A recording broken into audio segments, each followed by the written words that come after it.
नमस्कार दोस्तों, आज के इस वीडियो में रीजनिंग के 10 अति महत्वपूर्ण प्रश्नों को सॉल्व करेंगे। और दोस्तों, ये रीजनिंग का पार्ट 38 है।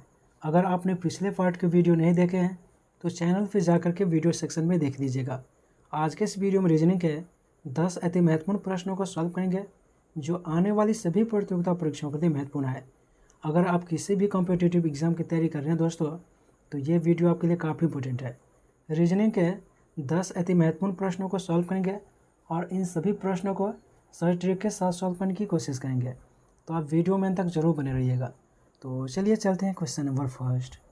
सभी क्वेश्चन मोस्ट इंपॉर्टेंट है दोस्तों, तो आप पहले खुद से सॉल्व करने की कोशिश ज़रूर कीजिएगा।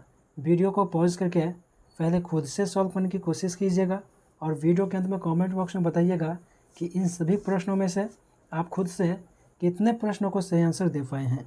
देखिए क्वेश्चन नंबर फर्स्ट क्या कहता है, दिए गए विकल्पों में से संबंधित संख्या को चुनिए। दिए गए विकल्पों में से संबंधित संख्या को चुनिए। 111, 89, 105 और प्रश्नवाचक चिन्ह। यानी कि जिस प्रकार से 111 का संबंध जो है 89 से है, उसी प्रकार से 105 का संबंध किससे होगा।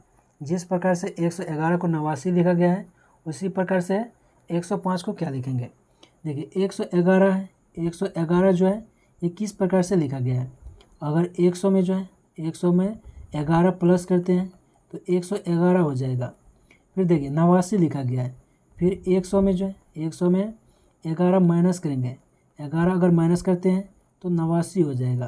देखिए पहले जो है पहले 11 प्लस करके 111 लिखा गया है, 100 में 11 प्लस करके 111 लिखा गया है, फिर 100 में जो है 11 माइनस किया गया है और 89 लिखा गया है।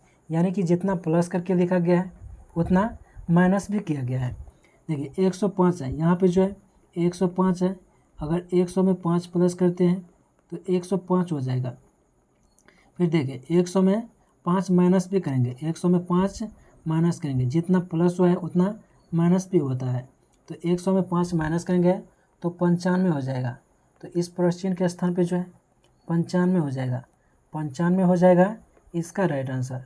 95 किस ऑप्शन में है, ऑप्शन ए में है। ऑप्शन ए हो जाएगा इसका राइट आंसर। तो मैं उम्मीद करता हूं दोस्तों कि ये क्वेश्चन आप अच्छे तरह से समझ गए होंगे और आपको कभी भी इस तरह के क्वेश्चन एग्जाम में आएगा तो आप आसानी से सॉल्व कर पाएंगे। चलिए देखते हैं अगले क्वेश्चन को। दी गई आकृति में कितने त्रिभुज हैं। देखिए क्या कहता है, दी गई आकृति में कितने त्रिभुज हैं। ये जो आकृति दी गई है, इस आकृति में टोटल नंबर ऑफ ट्रायंगल कितना है ये फाइंड आउट करना है। देखिए इस आकृति में जो है सिर्फ इतना आकृति में त्रिभुज की संख्या निकालेंगे। तो सिर्फ इतना आकृति में जो है त्रिभुज की संख्या निकालने के लिए सबसे पहले इसको गिनेंगे, छोटा वाला त्रिभुज को गिनेंगे 1 और 2, और फिर इन दोनों को आपस में जोड़ देंगे, 2 और 1 3। तो इस आकृति में जो है सिर्फ इतना आकृति में 3 त्रिभुज बन रहा है। देखिए इसी प्रकार से एक त्रिभुज ये भी हो जाएगा 2, और एक त्रिभुज ये हो जाएगा 3, एक त्रिभुज ये भी हो जाएगा 4, इसी प्रकार से एक त्रिभुज ये हो जाएगा 4।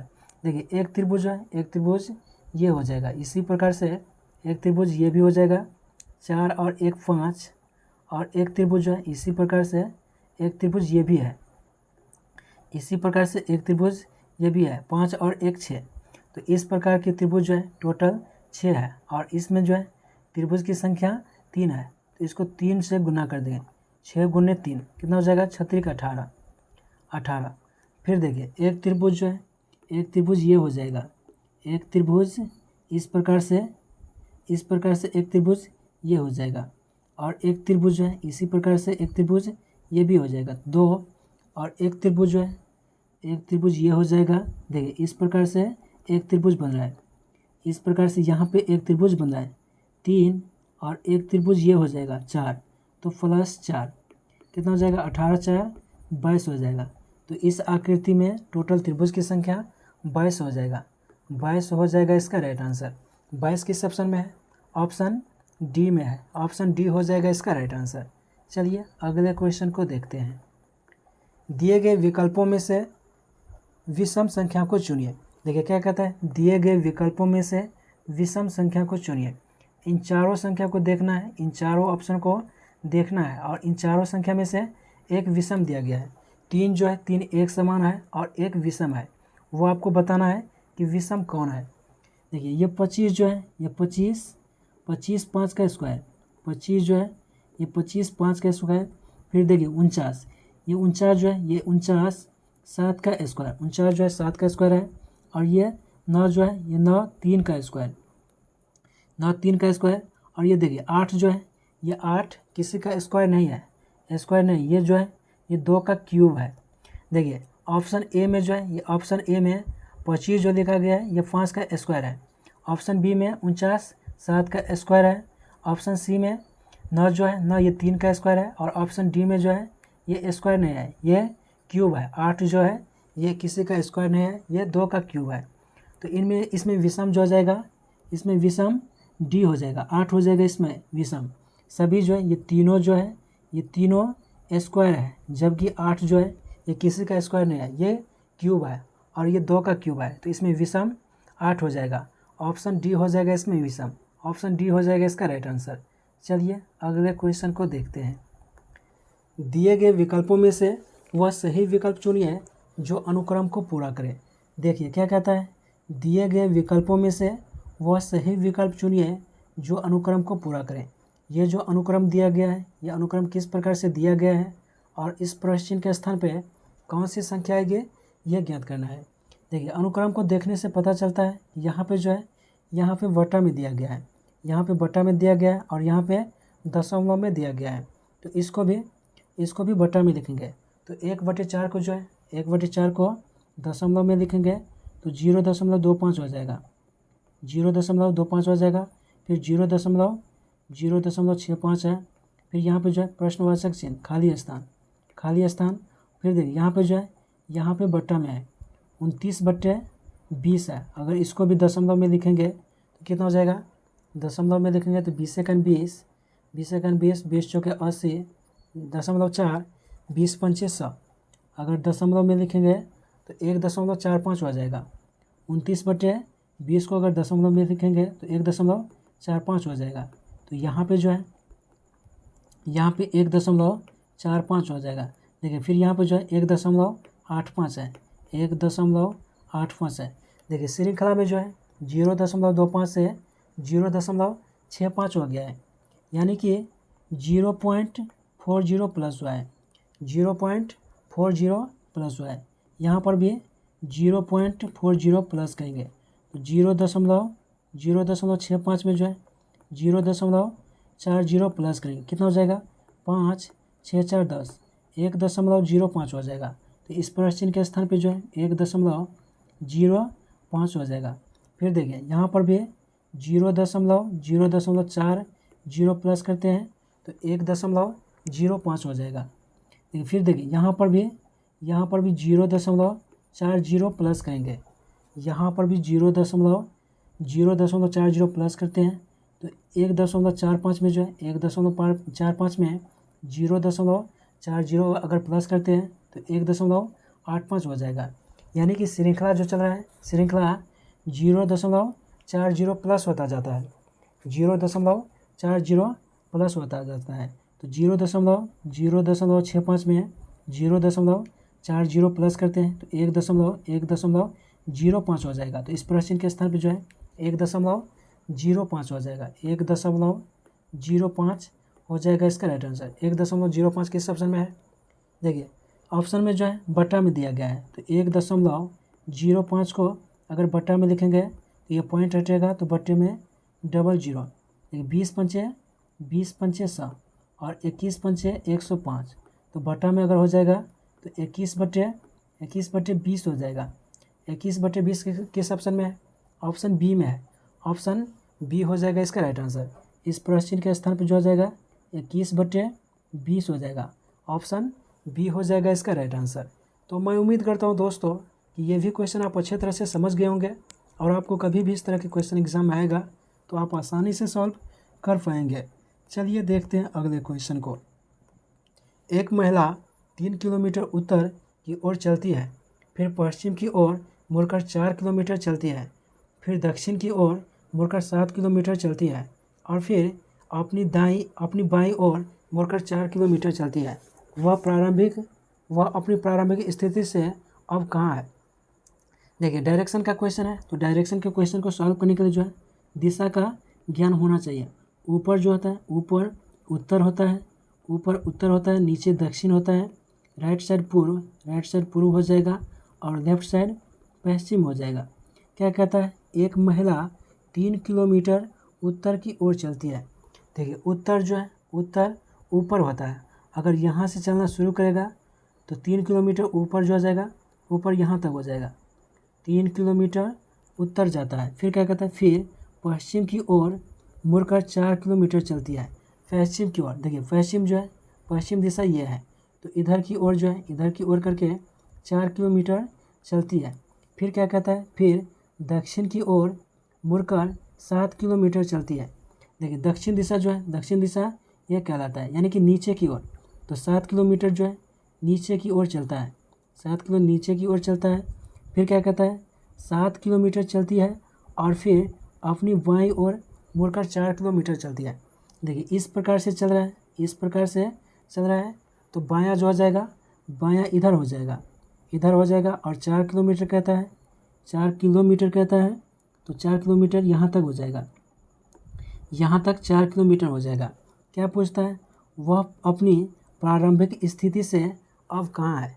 देखिए प्रारंभिक स्थिति जो है ये है, ये टोटल जो है, ये टोटल 7 किलोमीटर है और ये जो है ये 3 किलोमीटर है, ये 3 किलोमीटर है। तो 7 किलोमीटर में 3 किलोमीटर माइनस करेंगे तो 4 किलोमीटर हो जाएगा, 4 किलोमीटर हो जाएगा। और प्रारंभिक स्थिति से जो है, प्रारंभिक स्थिति से दक्षिण की ओर हो जाएगा 4 किलोमीटर, 4 किलोमीटर और दक्षिण की ओर, दक्षिण हो जाएगा 4 किलोमीटर दक्षिण की ओर। किस ऑप्शन में है, ऑप्शन डी में है, ऑप्शन डी हो जाएगा इसका राइट आंसर। चलिए अगले क्वेश्चन को देखते हैं। नीचे दिखाए अनुसार कागज़ को मोड़ने, पंच करने तथा खोलने के बाद उसकी आकृति कैसी दिखाई देगी। देखिए क्या कहते हैं, नीचे दिखाए अनुसार कागज़ को मोड़ने, पंच करने तथा खोलने के बाद उसकी आकृति कैसी दिखाई देगी। ये प्रश्न आकृति है और ये उत्तर आकृतियाँ हैं। ये जो है ये एक कागज़ का टुकड़ा है, ये एक कागज़ का टुकड़ा है। पहले जो है, पहले इसको इस प्रकार से मोड़ा जाता है, इस प्रकार से मोड़ा जाता है और फिर इसको जो है, फिर इसको इस प्रकार से मोड़ा जाता है, इसको इस प्रकार से मोड़ा जाता है और इसको जो है, फिर इसको इतना भाग को जो है, फिर इतना भाग को इस प्रकार से है, इस प्रकार से है, तो इतना भाग को जो है, इतना भाग को फिर मोड़ा जाता है, मोड़ा जाता है और इसमें जो है इस प्रकार से पंच किया जाता है, इस प्रकार से पंच किया जाता है। ये जो हो जाएगा, ये इस प्रकार से हो जाएगा। देखिए इस प्रकार से हो जाएगा। यहाँ पे जो है, यहाँ पे पंच किया जाता है, यहाँ पे पंच किया जाता है, तो सब में हो जाएगा। इस प्रकार से पंच जो है, इस प्रकार से पंच सब में हो जाएगा। इसमें भी हो जाएगा, इसमें भी हो जाएगा, इसमें भी हो जाएगा, इसमें भी हो जाएगा और इसमें भी हो जाएगा, यानी कि चारों में हो जाएगा। इस प्रकार से पंच जो है, इस प्रकार से पंच चारों में हो जाएगा और इस प्रकार से हो जाएगा। इस प्रकार के फिगर किस ऑप्शन में है, ऑप्शन सी में है, ऑप्शन सी हो जाएगा इसका राइट आंसर। चलिए अगले क्वेश्चन को देखते हैं। गीता सीता से लंबी है पर राधा से छोटी है। राधा और दिव्या बराबर लंबाई की है। गीता पारू से छोटी है। सभी लड़कियों में से सबसे छोटी कौन है। देखिए जो सबसे छोटी होगी उसको सबसे नीचे लिखेंगे और जो सबसे बड़ी होगी उसको सबसे ऊपर में लिखेंगे। जो बड़ी होगी उसको ऊपर में लिखेंगे और जो छोटी होगी उसको नीचे में लिखेंगे। क्या कहता है, गीता सीता से लंबी है। गीता जो है सीता से लंबी है, तो सीता के ऊपर गीता हो जाएगा। फिर क्या कहता है, पर राधा से छोटी है। पर राधा से छोटी है, किसके बारे में बोल रहा है, गीता के बारे में बोल रहा है। गीता जो है राधा से छोटी है, तो गीता के ऊपर राधा हो जाएगा। फिर क्या कहता है, राधा और दिव्या बराबर लंबाई की है। राधा और दिव्या जो है बराबर लंबाई की है, ये दोनों बराबर लंबाई की है। फिर क्या कहता है, गीता पारू से छोटी है। गीता जो है, गीता पारू से छोटी है, तो पारू के नीचे हो जाएगा गीता। अगर इसको क्रम में लिखेंगे तो सबसे पहले जो हो जाएगा, सबसे बड़ी जो हो जाएगी राधा हो जाएगी। उसके बाद जो है राधा से छोटी हो जाएगी पारू, राधा से छोटी पारू और पारू से छोटी गीता और गीता से छोटी जो है, गीता से छोटी सीता। क्या पूछता है, सभी लड़कियों में से सबसे छोटी कौन है। सबसे छोटी जो है सबसे छोटी सीता है, सबसे छोटी सीता है, सीता हो जाएगा इसका राइट आंसर। सीता किस ऑप्शन में है? ऑप्शन बी में है, ऑप्शन बी हो जाएगा इसका राइट आंसर। चलिए अगले क्वेश्चन को देखते हैं। पटना, दिल्ली, बिहार तथा भारत को निम्नलिखित में से किस वेन आरेख से व्यक्त किया जा सकता है? देखिए क्या कहता है, पटना, दिल्ली, बिहार तथा भारत को निम्नलिखित में से किस वेन आरेख से व्यक्त किया जा सकता है? देखिए क्या कहता है, पटना, दिल्ली, बिहार तथा भारत। देखिए सबसे पहले जो है, सबसे पहले भारत के लिए एक गोला बनाएंगे। सबसे पहले भारत के लिए एक गोला बनाएंगे, भारत के लिए एक गोला बनाएंगे। फिर बनाएंगे एक गोला जो बनाएंगे दिल्ली के लिए, एक गोला बनाएंगे दिल्ली के लिए, लेकिन भारत के अंदर बनाएंगे क्योंकि दिल्ली जो है, दिल्ली भारत के अंदर आता है। फिर एक गोला बनाएंगे बिहार के लिए, एक गोला जो है, एक गोला बिहार के लिए बनाएंगे, लेकिन ये भी भारत के अंदर बनाएंगे। एक गोला जो है, एक गोला बिहार के लिए बनाएंगे, लेकिन भारत के अंदर बनाएंगे क्योंकि बिहार जो है भारत के अंदर आता है। फिर एक गोला जो है, एक गोला पटना के लिए बनाएंगे और ये बिहार के अंदर बनाएंगे। पटना के लिए एक गोला बनाएंगे, लेकिन ये बिहार के अंदर बनाएंगे क्योंकि पटना जो है, पटना बिहार के अंदर आता है। तो इसका डायग्राम इस प्रकार से बनेगा। एक गोला बनाएंगे भारत के लिए, एक गोला जो है, एक गोला बनाएंगे भारत के लिए, एक गोला बनाएंगे बिहार के लिए, एक गोला बिहार के लिए बनाएंगे लेकिन भारत के लिए अंदर बनाएंगे, और एक गोला जो है, एक गोला दिल्ली के लिए बनाएंगे और ये जो है, ये भी भारत के अंदर बनाएंगे, और एक गोला बनाएंगे पटना के लिए, लेकिन ये बिहार के अंदर बनाएंगे क्योंकि पटना जो है, पटना बिहार के अंदर आता है। तो इसका डायग्राम इस प्रकार से बनेगा। इस प्रकार का डायग्राम किस ऑप्शन में है? ऑप्शन ए में है, ऑप्शन ए हो जाएगा इसका राइट आंसर। तो मैं उम्मीद करता हूँ दोस्तों कि ये भी क्वेश्चन आप अच्छी तरह से समझ गए होंगे, और आपको कभी भी इस तरह के क्वेश्चन एग्जाम में आएगा तो आप आसानी से सॉल्व कर पाएंगे। चलिए देखते हैं अगले क्वेश्चन को। नीचे पासे की स्थितियाँ दिखाई गई है, यदि 6 शीर्ष पर हो तो तल की संख्या क्या होगी? देखिए क्या कहता है, नीचे पासे की स्थितियाँ दिखाई गई है, यदि 6 शीर्ष पर हो तो तल की संख्या क्या होगी? यानी कि 6 के विपरीत पूछ रहा है, 6 के विपरीत पूछ रहा है। देखिए इन दोनों पासा में जो है, अब इन दोनों पासा में कॉमन को खोजना है। तो इन दोनों पासा में जो है, इन दोनों पासा में 3 कॉमन है, 3 यहाँ पे है और इसमें भी 3 यहाँ पे है। तो इसको जो है, इसको क्लॉकवाइज घुमाएंगे, इसको क्लॉकवाइज घुमाएंगे तो 3 हो जाएगा, 3, 6 और 1। ठीक इसी प्रकार इसको भी क्लॉकवाइज घुमाएंगे, क्लॉकवाइज घुमाएंगे तो 3, 2 और 1। देखिए 6 का विपरीत जो हो जाएगा, 6 के विपरीत 2 हो जाएगा, ये 2 के विपरीत 6। देखिए फिर यहाँ पे जो है, यहाँ पे 4 हो जाएगा। देखिए 1 का विपरीत जो है, 1 के विपरीत 4 या 4 के विपरीत 1, यहाँ पे 4 हो जाएगा, 1 के विपरीत 4 या 4 के विपरीत 1। 6 के विपरीत पूछ रहा है तो 6 के विपरीत जो हो जाएगा, 6 के विपरीत 2 हो जाएगा, 2 हो जाएगा इसका राइट आंसर।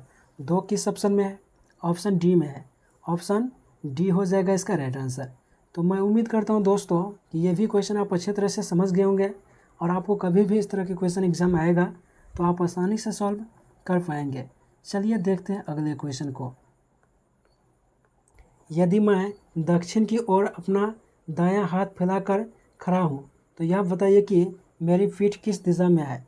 देखिए क्या कहता है, यदि मैं दक्षिण की ओर अपना दायां हाथ फैलाकर खड़ा हूँ तो यह बताइए कि मेरी पीठ किस दिशा में है। देखिए ये भी क्वेश्चन डायरेक्शन का है, तो डायरेक्शन के क्वेश्चन को सॉल्व करने के लिए जो है आपको दिशा के बारे में ज्ञान होना चाहिए। ऊपर जो होता है उत्तर होता है, नीचे दक्षिण होता है, राइट साइड पूर्व हो जाएगा और लेफ्ट साइड पश्चिम हो जाएगा। देखिए क्या कहता है, यदि मैं दक्षिण की ओर अपना दायां हाथ फैलाकर खड़ा हूँ, दक्षिण जो हो जाएगा ये हो जाएगा, दक्षिण की ओर दायां हाथ जो हो जाएगा दक्षिण की ओर, दायां हाथ हो जाएगा, दायां हाथ हो जाएगा दक्षिण की ओर। दक्षिण जो है ये है, दायां हाथ यहाँ पे हो जाएगा बायां हाथ हो जाएगा,